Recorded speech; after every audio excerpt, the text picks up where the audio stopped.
আগে থেকে ফেটিয়ে রাখা টক দই চিকেনের মধ্যে দিয়ে দিলাম। একটু মশলা দেব, একটুখানি মশলা দেওয়ার পরে তারপর দেবো লবণ হলুদ দিয়ে ভালো করে ম্যারিনেট করে চিকেনটাকে ঢেকে রেখে দেবো।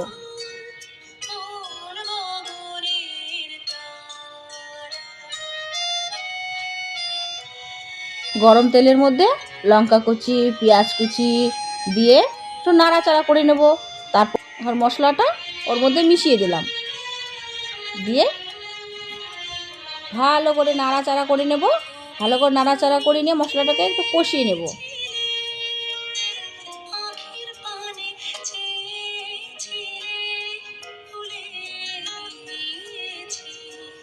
এখন ম্যারিনেট করা মাংসটা মশলার মধ্যে দিয়ে দেবো,